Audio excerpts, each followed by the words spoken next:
I had a really wild story about a discount. A woman asks for a 50% discount because she doesn't have one arm. And right in front of me, before my eyes, the hand starts to move and, oh, I think I touched it. As if this lamp is some magical thing that will fix everything. The rich make the biggest scenes. Why is it so expensive? I'll be honest with you about the fatigue, because usually people keep quiet about this.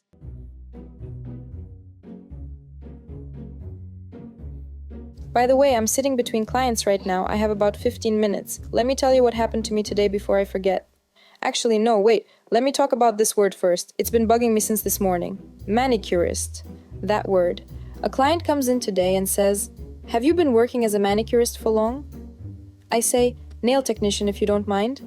And she's like, "Well, yeah, that's what I said, manicurist." I didn't argue, it's pointless, but inside I was like, it's like calling a surgeon a cutter, I bought a nail drill. That wasn't cheap, actually. I know 18 brands of gels. I know more about her nail plate than she knows about herself. But to her, I'm just a manicurist. Anyway, I'm just venting. Let's move on. So, about today. A woman comes in, sits down, and holds out her hands. I'm quiet for a second. Just quiet. Because it's a disaster. Removal, I ask. No, she says, I took it off myself. I say, how? She says, better not ask. And that's when I understand everything. I can tell by her voice she waited for it to fall off on its own. Then she helped it along with something sharp, probably paper scissors. I don't even ask anymore. The light usually upsets me more than the silence. And it's funny, by the way, my clients are divided into two types in this regard. Some just say, I picked at it myself, sorry. And that's it. I don't even get mad, I just take it and work with what's there. But others pretend nothing happened.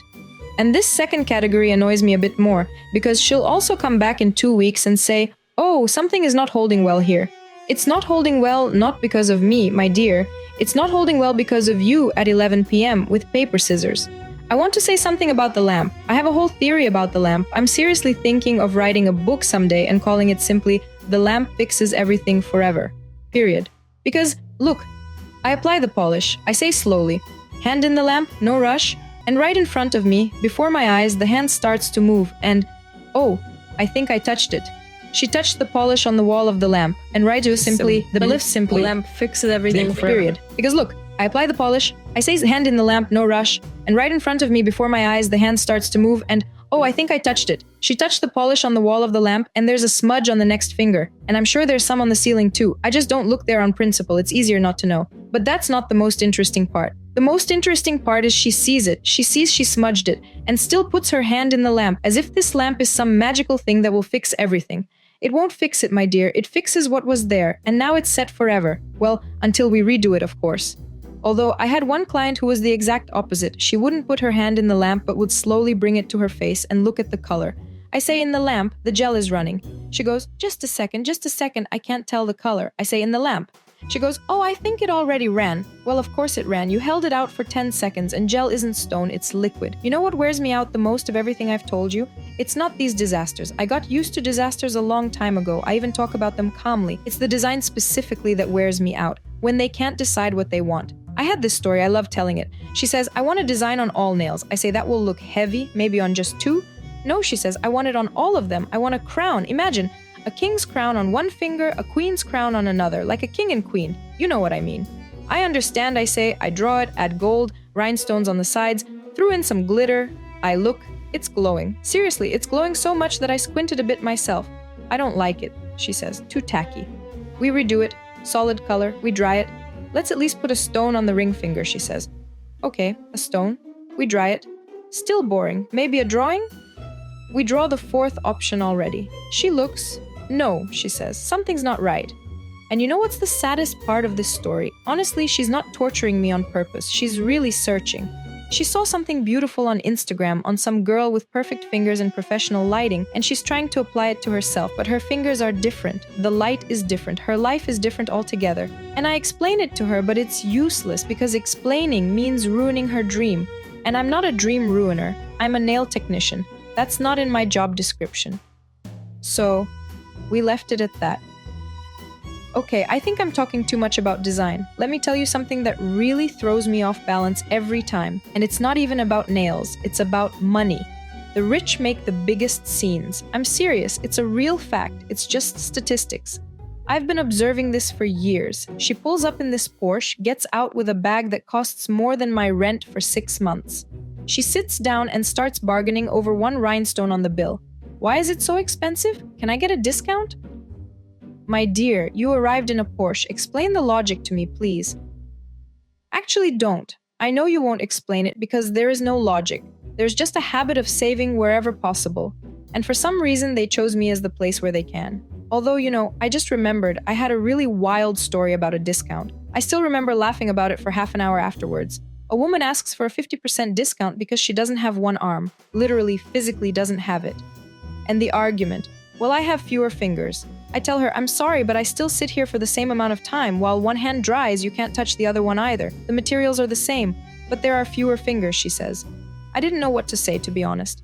I still haven't found an answer. Sometimes I remember it in the shower and think, maybe she was right after all. Okay, that's funny. But now here's something. I'm telling you this for the first time. I've never told anyone before because it's a bit embarrassing. Well, it's terribly funny. So listen. I have a regular client sitting here, nothing unusual. And in the middle of the process, her phone rings. She picks up without taking her hands away from mine. That is, she gave me her hands, but she's talking. And the conversation is getting louder and louder. I realize it's probably a fight with her husband, and the climax of this fight, she screams into the phone in front of me. I'm going to throw your toothbrush in the toilet right now and flush it. Let's see how you find it again like last time. Like last time, My nail file literally froze in the air, and I'm thinking, okay, so if this isn't the first time, they already have this family tradition with toothbrushes, and apparently the husband knows how to find them. Otherwise, why like last time? She finished talking, hung up, exhaled, says to me, sorry, personal, and asks, which finger did I stop on? Of course I didn't ask about the toothbrush. I really wanted to. I still want to write to her on Instagram and ask, so did he find the toothbrush? Anyway, these are the kinds of things I find out about people without even asking. I think this is a separate, unofficial part of the profession. Nobody puts it on the price list. But they should. I would charge extra for the psychological burden. Okay, anyway, I have to go soon to meet my next client. But I definitely want to mention nail fungus separately because it really makes me cringe inside every time. She comes in, the nail is already lifting from the plate. You can see with the naked eye that something bad is happening there and has been for a long time. I say, you need to see a doctor, this can't be cured with polish. And she's like, well, just cover it up. My brother is getting married on Saturday. Her brother is getting married. Okay, I get it, it's important. But putting polish on top is like putting wallpaper over a crack in the wall. It looks nice on the outside, but everything keeps going on in there, only now in the dark without air, the process is even more fun. I know I'm taking a risk, she says. This I know I'm taking a risk always gets to me, because in the end, I'm the one taking the risk, not her. If something goes wrong, it's my fault, not hers, with her understanding of risk. Fine, I polish over it. Her brother is getting married. What else can you do? Look, I'll be honest with you about the fatigue, because usually people keep quiet about this. They say, well, you just paint nails, why would you be tired? You sit in the warmth, music is playing. But my back hurts constantly now. I don't even notice when it doesn't hurt, if that ever happens. By evening, my eyes can't focus because I've been looking at small things up close all day in this artificial lamplight. My hands are always tense because a nail drill is not a toy. If you press a bit harder, it hurts, and that's her finger, not mine. The first 3 months, I loved all of it. Then it started to fade, I changed salons, same thing. Different walls, same hands. And sometimes you go home and think, maybe I shouldn't have. Maybe I should have done something else. And in the morning you go to work and think, I wish it were evening already. Although you know what keeps me going? I just thought about it while telling you all this. The client looks at her finished hand and says simply, just says, how beautiful. Not because she's supposed to say it, but because she really thinks so at that moment. And because of this one phrase, I want to